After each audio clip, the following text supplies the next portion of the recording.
Hello বন্ধুরা, welcome to Riaz world. তোমরা সবাই কেমন আছো? আশা করি ভালো আছো। আমিও খুব ভালো আছি। আজকে আমরা যাচ্ছি নৈহাটি বড়মার কাছে পুজো দিতে। অনেক দিনের ইচ্ছা ছিল যাওয়ার, পুরী যাওয়ার আগে থেকেই ইচ্ছা ছিল, কিন্তু যাওয়া হয়ে ওঠেনি। তাই পুরী থেকে ঘুরে এসে প্রায় অনেক দিন হয়ে গেল। তো আজকে ভেবেছি যাব। বুধবার একটু ভিড়টা আশা করি হালকা একটু কম হবে, তাই আজকেই যাব। চলো। তো আমরা আমাদের বাহনকে নিয়ে বেরিয়ে পড়েছি লঞ্চঘাটের উদ্দেশ্যে। আমাদের এখানে আজকে মুখ্যমন্ত্রী আসবে, তার জন্য একটু রেস্ট্রিকশনও বেশি আছে। তো লঞ্চের টিকিট কেটে লঞ্চও পার হয়ে নিলাম। লঞ্চটায় খুব একটা যে ভিড় ছিল তা নয়, দেখতে দেখতে নিমেষের মধ্যেই গঙ্গা পার হয়ে গেলাম।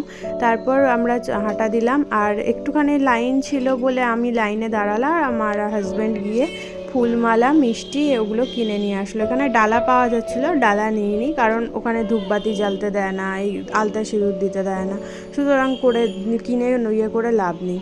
তো দুজন মিলে একটু ছবিও তুলে নিলাম, আর একজন যাচ্ছিলো তো কপালে ওগুলো পড়াচ্ছিলো, আমিও পরে নিলাম।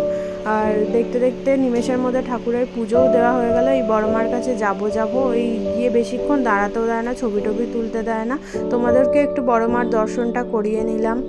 আর এখন তো 100 বছর পূর্ণ হওয়াতে মূর্তি স্থাপন করেছে, এখন বেশ ভালো লাগে। আর মূর্তি স্থাপন হওয়ার পর আমরা এই প্রথমবার গেলাম, এর আগে অনেকবার গেছি, তখন মূর্তি ছিল না।